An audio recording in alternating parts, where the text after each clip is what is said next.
Hey, got family here and kids are screaming and everything.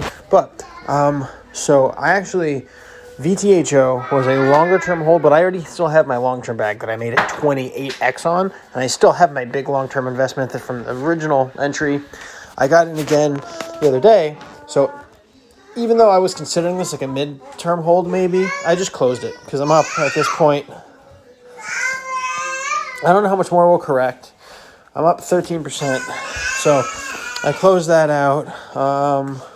My Cody trade, for instance, initially broke out, and then I moved my stop loss to my entry, and I got stopped out. So that one's over.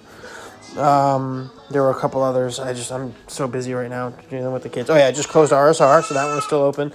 How much profit was I out on that? I don't remember. I still have a long-term RSR. I just closed my short-term RSR position. But from the live stream the other night when we got into these trades, I talked about how I was opening a short and a long-term position in these various trades. That's why.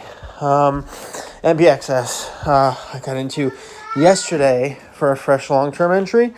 And, or no, that was a short-term entry rather. That one's still open, but it's getting close to stopping me out. Although the hourly model looks like it might bounce and it's getting support on the 55 EMA. But overall, I closed out my short-term XRP trade, which has been all over. It was up 30% and then it dumped back down. So now it's back up to 17%. I just closed that, although I closed it like a candle ago. So it was like 18.5% profit. So, like I've been predicting on this whole run up, I said we're going to get a short-term correction. So that's what's happening now. We might get a really short-term bounce on the 55 EMA here based on the hourly Stoke resetting. Now, this is what I talk about when I say the Stoke cycles. When these Stoke cycles are locked in and we get these clean, repetitive waves up and down and up and down, I'm able to predict every freaking reversal. It's amazing. It's not always going to be this locked in, but right now it's super locked in. So didn't I predict this reversal based on the 4-hour model turning south? That's exactly what's happening now.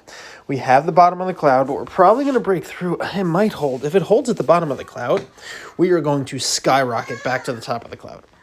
I'm not sure if it's going to hold at the bottom of the cloud yet. We'll have to wait and see. With the 4-hour Stoke needs to bleed off a little bit more before we reset and can start a new fresh move up with a fresh bank of momentum. So that's what I'm watching for now. I'm out of my short-term trades. All of my long-term trades are open and extraordinarily bullish. Like, I'm telling you guys, my daily model turning bullish on the Stoke like this is epic. Look what I've already predicted. I already predicted this main run up. Just imagine how much more that can go up. If that was the initial candle, just imagine. Like, we can totally get to all-time highs in a couple days. So stay tuned. I'll do an update a little bit later. Again, it's Passover, so I have my family here for Pesach, and I'm not going to be as available. That's why I couldn't stream last night.